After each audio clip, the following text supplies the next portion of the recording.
Hello dear student, कैसे हैं आप लोग। वेलकम टू द मोतीन फार्मेसी।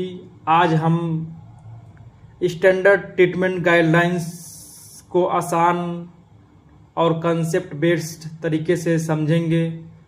ये हमारे फार्माकोथेरेपेटिक्स के फर्स्ट यूनिट का लास्ट टॉपिक है। तो चलिए शुरू करते हैं। Standard treatment guidelines are evidence-based, systematically developed recommendation that help healthcare professional select the most appropriate treatment for common disease। इसका हिंदी में मतलब है कि स्टैंडर्ड ट्रीटमेंट गाइडलाइंस एक ऐसी वैज्ञानिक एवं प्रमाण आधारित उपचार संबंधी गाइडलाइंस है जो स्वास्थ्य कर्मियों को किसी भी बीमारी में उचित उपचार चुनने में सहायता करती है। अगर सरल शब्दों में कहें तो एसटीजी यह बताती है कि किसी भी बीमारी में कौन सी दवा कितनी मात्रा में किस तरीके से और कितने समय तक दी जानी चाहिए। ठीक है, ये हमारे डॉक्टर्स और फार्मासिस्ट को एक बेहतर दवा चुनने में मदद करती है। ठीक है, इसका मुख्य उद्देश्य है कि जो हमारे हेल्थ केयर प्रोफेशनल्स हैं वो एक स्टैंडर्ड प्रोसीजर फॉलो कर सके किसी भी बीमारी के ट्रीटमेंट के लिए। ठीक है, जितने भी हमारे साइंटिस्ट या डॉक्टर फार्मासिस्ट अपने एक्सपीरियंस के बेस्ड पे एक ऐसे गाइडलाइन का निर्माण करते हैं जिनको आने वाले जो हमारे डॉक्टर फार्मासिस्ट हैं या जो भी हेल्थ केयर प्रोफेशनल्स हैं वो उनको फॉलो करते हुए आसानी से भी किसी भी बीमारी का ट्रीटमेंट कर सकें, जिसका मुख्य उद्देश्य है कि पेशेंट को ज़्यादा से ज़्यादा फायदा हो और कम से कम साइड इफेक्ट या एडवर्स रिएक्शन देखने को मिले। ठीक है, तो आगे बढ़ते हैं और देखते हैं कि objective of standard treatment guidelines कि हमारे स्टैंडर्ड ट्रीटमेंट गाइडलाइंस का मेन ऑब्जेक्टिव उद्देश्य क्या है। ठीक है, तो फर्स्ट है to promote rational use of medicines. इसका मेन उद्देश्य है कि ये प्रमोट करता है कि उचित सही मेडिसिन्स का हम यूज करें। उसके बाद to select the right medicine for the right patient. ये हेल्प करता है कि हमें किस पेशेंट के लिए कौन सी दवा यूज करना चाहिए, ये हमें सही दवा चूज करने में मदद करता है। ठीक है, उसके बाद है avoid unnecessary medicines and antibiotics. ये भी बताता है कि हमको एंटीबायोटिक का यूज हर केस में नहीं करना चाहिए। अगर एंटीबायोटिक की ज़रूरत है तभी हमें एंटीबायोटिक को प्रीफर करना चाहिए। ठीक है, उसके बाद है fourth point to ensure appropriate dose route and duration. Dose route and duration ये हमें इंश्योर करता है, बताता है कि कौन सी मेडिसिन किस रूट से देना चाहिए, कौन सी मेडिसिन किस रूट से देना सही रहेगा। ठीक है, उसके बाद to reduce medication error and adverse drug reaction. ADRs का फुल फॉर्म है एडवर्स ड्रग रिएक्शन। अगर कोई गाइडलाइन बनी रहेगी तो उससे हमें ये सुनिश्चित होता है कि ये मेडिसिन पार्टिकुलर इस बीमारी में दी जाती है, किस मेडिसिन के कॉम्बिनेशन के साथ कौन सी मेडिसिन देना है। ठीक है, कब देना, ये सब अगर हमको पता रहेगा तो हम मेडिकेशन एरर को रोक सकते हैं और एडवर्स ड्रग रिएक्शन को भी प्रिवेंट कर सकते हैं। ठीक है, उसके बाद 6 पॉइंट है to control cost of treatment. Cost किसी भी पेशेंट के लिए बहुत ज़्यादा इम्पॉर्टेंट है। इसका मेन ऑब्जेक्टिव ये भी है कि जो भी मेडिसिन्स हमारे मार्केट में अवेलेबल हो वो कॉस्ट इफेक्टिव हो, अफोर्डेबल हो, कि जिससे जितने भी पेशेंट हैं वो अपना इलाज करा सकें, उनको इलाज कराने में कोई भी कास्ट प्राइस को लेके कोई दिक्कत ना आए। ठीक है, उसके बाद है 7th point two improve the quality and safety या पेशेंट केयर। ये सुनिश्चित करता है कि जो हमारा क्वालिटी है मेडिसिन्स का और पेशेंट का जो सेफ्टी है उसको ध्यान में रखा जाए, ठीक है। उसके बाद है last point, to reduce antimicrobial resistance. Antimicrobial resistance, AMR का मतलब है एंटीमाइक्रोबियल रेजिस्टेंस। अगर हम किसी पेशेंट को अननेसेसरी एंटीबायोटिक प्रोवाइड कराते रहेंगे, देते रहेंगे, तो उससे हमारे बॉडी में, बैक्टीरिया की बॉडी में रेजिस्टेंस डेवलप हो जाएगा। जब कभी फ्यूचर में उस बीमारी से हम ग्रसित होंगे, वो बीमारी हमारे बॉडी में अफेक्ट करेगी, तो हम जब भी एंटीबायोटिक का यूज करेंगे तो एंटीबायोटिक हमारे बॉडी में कोई रिस्पॉन्स नहीं देगा, जिससे हमें प्रॉब्लम हो सकती है, ठीक है। इसीलिए एक गाइडलाइन बनाई गई है कि आप किस बेस में कैसे एंटीबायोटिक का सिलेक्शन कर सकते हैं। तो ये था हमारा ऑब्जेक्टिव। अब हम देखते हैं कि मेन कंपोनेंट्स क्या होते हैं स्टैंडर्ड ट्रीटमेंट गाइडलाइंस के। Main components of a standard treatment guidelines.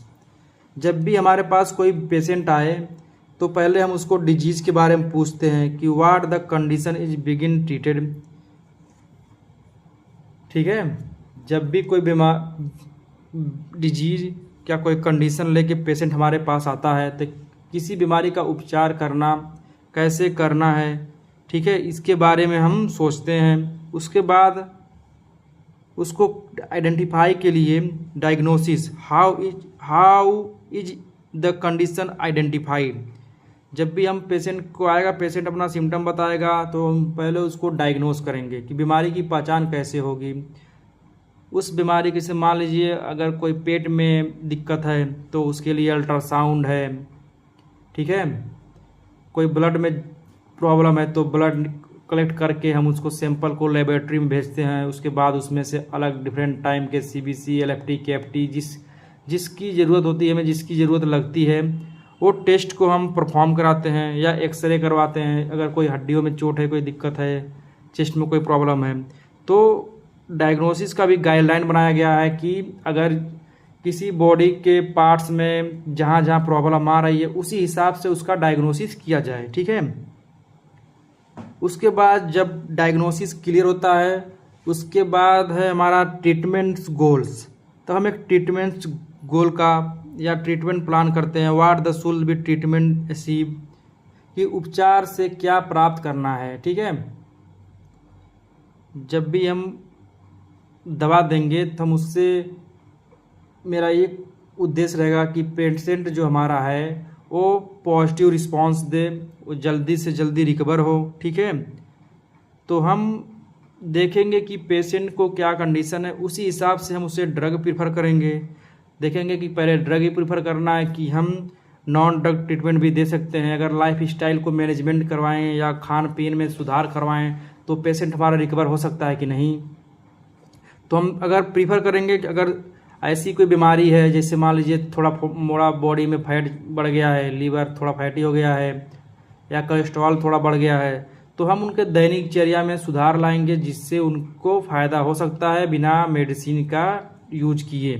तो उसको हम बोलेंगे non drug treatment. Non drug treatment जिसमें मेडिसिन का कोई रोल नहीं होता है। इसमें diet, rest, life style modification, हम अपने डाइट को चेंज करना पड़ता है, आराम करना चाहिए, और क्या भोजन हम ले रहे हैं, फास्ट फूड ले रहे हैं कि ज़्यादा ऑयली ले रहे हैं, ज़्यादा स्पाइसी फूड ले रहे हैं, तो उसको हमें मैनेज करना होता है, जिससे हमारी बॉडी अपने आप को खुद ही रिकवर करना शुरू कर देती है। अगर ऐसी कोई बीमारी है जिसमें डाइट पर्याप्त नहीं है, लाइफ स्टाइल मॉडिफिकेशन पर्याप्त नहीं है, तब उस केस में हम चूज करेंगे ड्रग ट्रीटमेंट। तब उस केस में हम ड्रग मेडिसिन्स का रिकमेंडेशन करते हैं कि ये मेडिसिन आपको किस टाइम कैसे लेना है, ठीक है। उसके बाद जब ड्रग रिकमेंड करेंगे, उसके बाद डोज की बारी आती है कि how much medicine should be given, how much medicine, ठीक है। क्योंकि डोज, बिना डोज के पता हम किसी मेडिसिन का यूज नहीं कर सकते हैं। अगर हम जितना हमारी बॉडी की ज़रूरत है उससे अधिक अगर मेडिसिन ले लेंगे तो हमारे लिए ये अच्छा नहीं होगा, हमारे स्वास्थ्य पे उस दवा का निगेटिव नकारात्मक प्रभाव पड़ सकता है। इसीलिए हमें ध्यान रखना होता है। जो हमारे फार्मासिस्ट हैं, हम लोग हैं, ध्यान रखेंगे कि कितने डोज किस पेशेंट को देना चाहिए, उसके एज के हिसाब से, उसके जेंडर के हिसाब से, उसके बॉडी में अगर कोई क्रोनिक बीमारी है, वो पेशेंट बच्चा है या प्रेग्नेंट है, उसके बेस पे हम डोज का सिलेक्शन करते हैं। ठीक है, उसके बाद हम फिर जब डोज देते हैं उसके बाद देखते हैं कि कौन सा रूट प्रीफर करें। तो बीमारी की स्थिति को देखते हुए हम ओरल, आईवी, आईएम या टॉपिकल मेडिसिन्स को प्रीफर करते हैं। उसके बाद है frequency, how often should it be given, दिन में कितनी बार उस मेडिसिन्स को देना है। ठीक है, तो ये बहुत ज़रूरी है कि ये भी देखना होता है कि कौन सी मेडिसिन दिन में कितनी बार देनी चाहिए, कितनी बार नहीं देनी चाहिए। तो ये ज़्यादा मैटर करता है। अगर हम मेडिसिन्स को दिन में मल्टीपल टाइम्स ले लेंगे तो हो सकता है टॉक्सिसिटी, साइड इफ़ेक्ट कुछ हमें ज़्यादा देखने को मिल जाए। इसीलिए दवा का फ्रीक्वेंसी, ड्यूरेशन, कितनी मात्रा में दिन में लेनी चाहिए, ये हमें पता रहना बहुत ज़रूरी है। उसके बाद है duration, for how many days, मतलब कि कितने दिनों तक ये दवा चलेगी।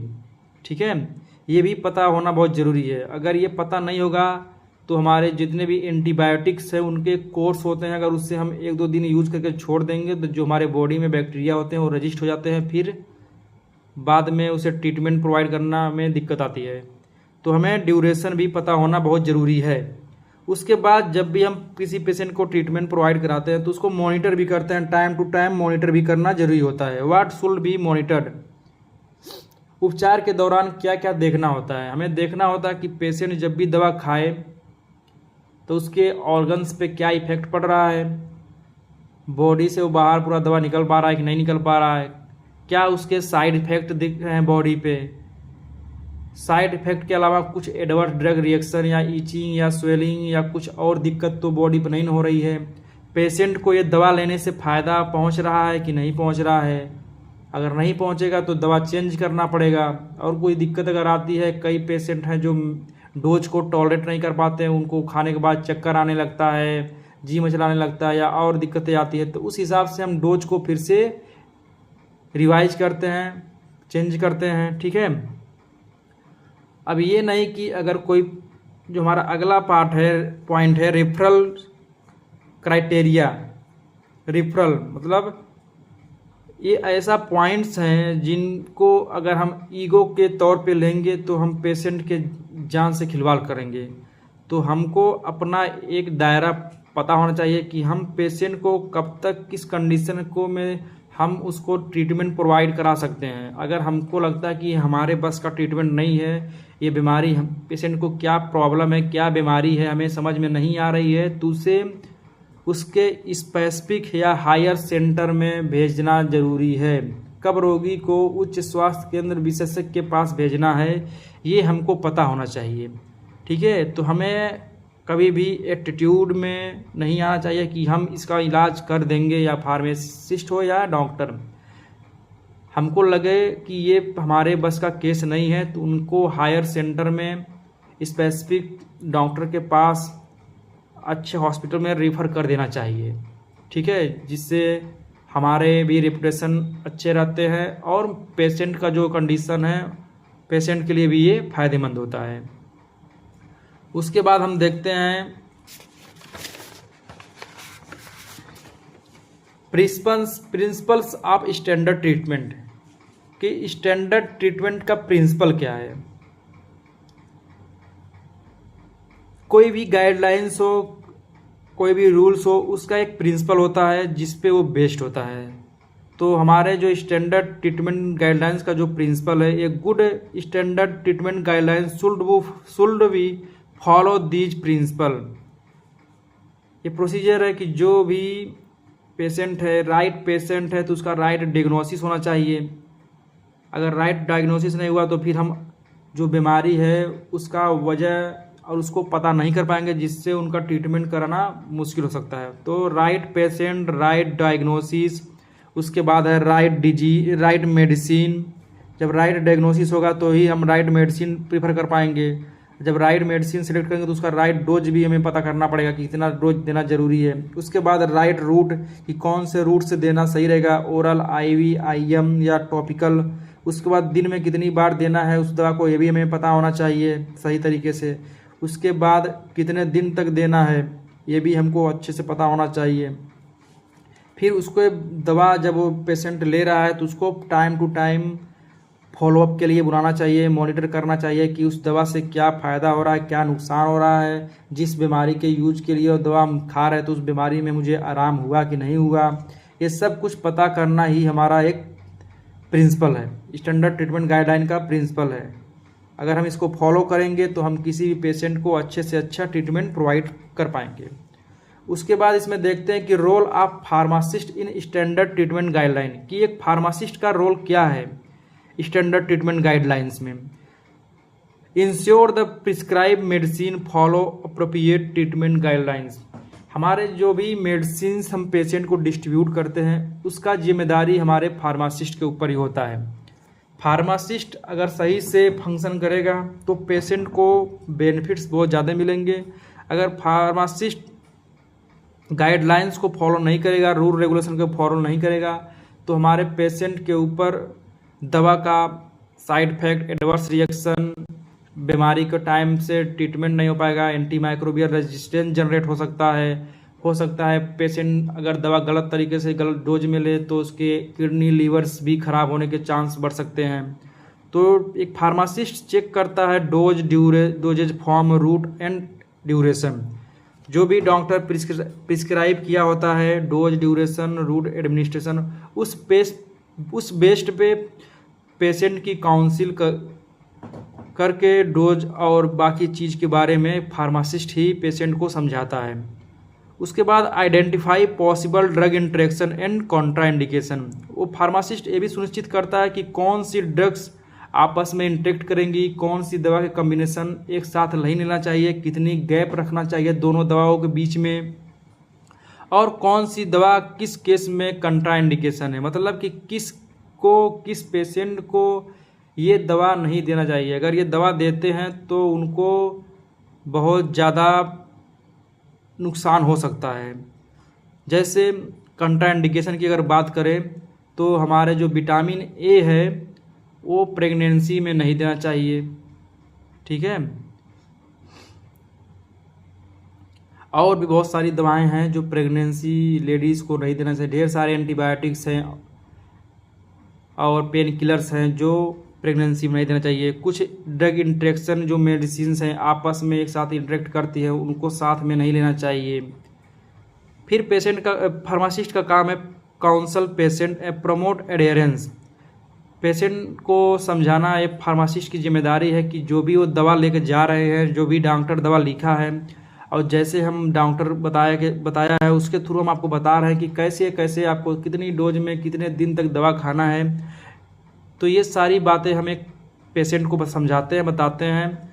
अगर पेशेंट हमारी बातों को, डॉक्टर की बातों को मानता है तो सही समय पे सही टाइम से वो अपना हेल्थी रिकवरी कर पाता है। अगर वो डोज, ड्यूरेशन, टाइम को अगर फॉलो नहीं करता है तो बीमारियां हमारी और कॉम्प्लिकेटेड हो सकती हैं। डोज अगर सही से नहीं लेंगे तो और प्रॉब्लम, परेशानियां बढ़ सकती है। इसीलिए हमें पेशेंट को काउंसिल करना बहुत ज़रूरी होता है। उसके बाद फार्मासिस्ट की जिम्मेदारी है कि जो भी डॉक्टर प्रिस्क्राइब किया है मेडिसिन या जो भी फार्मेसी से मेडिसिन सेल हुए हैं उनका प्रॉपर मेडिकेशन रिकॉर्ड मेंटेन करके रखे, ठीक है। अगर हमें रिकॉर्ड मेंटेन करके नहीं रख रहे हैं, जितने भी हमारे शेड्यूल्स ड्रग्स हैं और जो हाई रिस्क मेडिसिन्स हैं, जितने भी हम सेल करेंगे उनको हमें एक डॉक्यूमेंट्स में प्रॉपर मेंटेन करना पड़ेगा। उसका बिल है, जो किस डॉक्टर के प्रिस्क्रिप्शन के बेस्ड पे हम मेडिसिन्स को बेचे हैं, ये सारे डॉक्यूमेंटेशन मेंटेन करके फार्मासिस्ट को रखना पड़ता है, ठीक है। तो उम्मीद है आज के लिए इतना ही। उम्मीद है कि आपको यह टॉपिक समझ में आया होगा।